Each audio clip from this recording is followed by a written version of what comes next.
मानव जीवन पर प्रदूषण का प्रभाव विषय पर 2 दिवसीय अंतर्राष्ट्रीय सेमिनार का हुआ आगाज। हिंदुस्तान को विकसित और विश्वगुरु बनाना है तो पहले स्वच्छ बनाना होगा। पूर्व सभापति के गुप्ता। विकसित राष्ट्र के लिए पर्यावरण, उद्योग, शिक्षा, स्वास्थ्य को मजबूत करने की जरूरत। प्रो सारंग देवोत।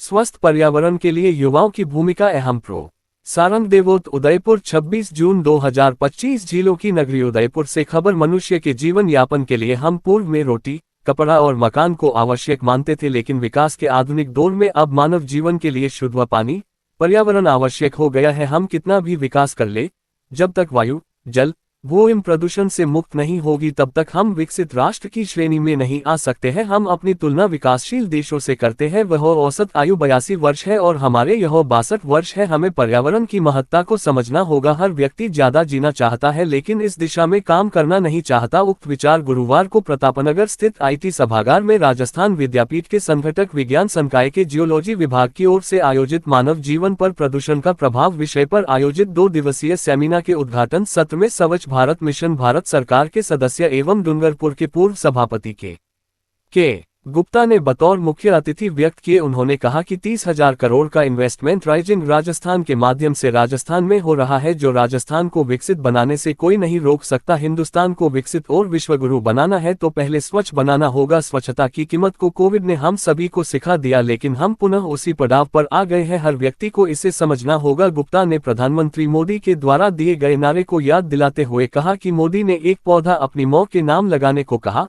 उन्होंने उसे और आगे बढ़ाते हुए एक पौधा पिता के व स्वयं के नाम लगाने का आह्वान किया। सबसे अधिक प्रदूषण प्लास्टिक के उपयोग से हो रहा है, जिससे 50% अधिक कैंसर रोगियों की संख्या इसी वजह से बढ़ी है। स्वच्छता के प्रति आम जन में मानसिकता बदलने की जरूरत है, जिसकी शुरुआत हमें अपने घर से ही करनी होगी। सबसे अधिक नुकसान हमारे घरों से निकलने वाले सूखा व गीला कचरा सम्मिलित करने से हो रहा है, उसे अलग अलग करने की जरूरत है। गुप्ता ने पानी की महत्ता को बताते हुए कहा कि पर्यावरण के साथ जल संरक्षण एवं जल संचय आज की मूलभूत आवश्यकता पर बल दिया। हमें अपने पानी की कीमत समझने की जरूरत है, व्यर्थ में पानी बहाए जाने से बचने पर बल दिया। अध्यक्षता करते हुए कुलपति प्रो एस सारंग देवोत ने कहा कि भारत को 2047 तक विकसित राष्ट्र बनाने के लिए पर्यावरण, उद्योग, शिक्षा एवं स्वास्थ्य जैसे बुनियादी ढांचे को मजबूत करना होगा। हमें हमारे 5 महाभूत भूमि, गगन, वायु, नीर को प्रदूषण मुक्त करने की जरूरत है। इसके लिए युवाओं को आगे आना होगा। हम 2047 तक विकसित राष्ट्र की कल्पना कर रहे हैं, उसके लिए प्रदूषण मुक्त भारत बनाना होगा। प्लास्टिक ने हमारे पूरे इकोसिस्टम को खत्म कर दिया है। प्लास्टिक को नष्ट होने में 450 से 1000 वर्ष लगते हैं। प्लास्टिक के 9% ही हिस्सा ही रिसाइकिल हो पाता है। एक रिपोर्ट बताती है कि दुनिया में 5 करोड़ बैग्स बनाए हैं,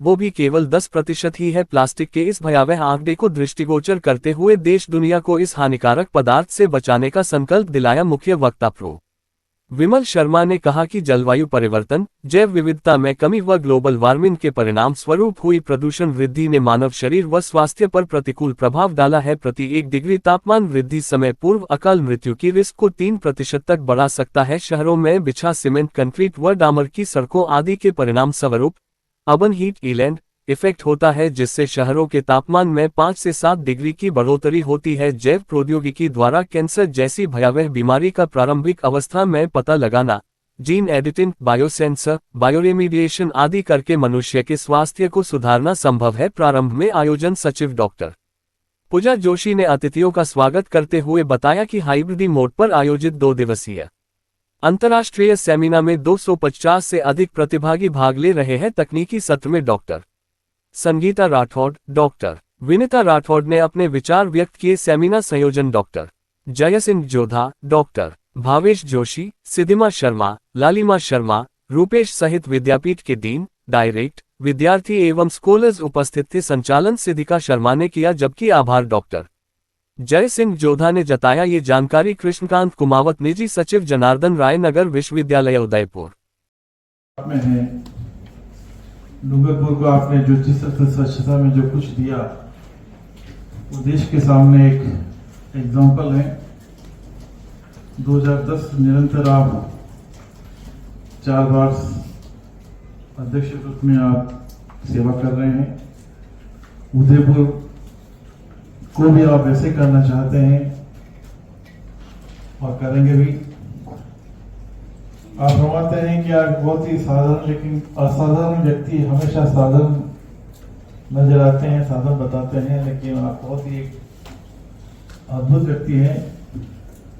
आप देखिए कि डॉक्टर पूजा मेरे से डिस्कस करना है कि सर कि किसको बुलाएं, तो मैं व्यस्त रहता हूँ, अक्सर वही कहता हूँ देखते हैं।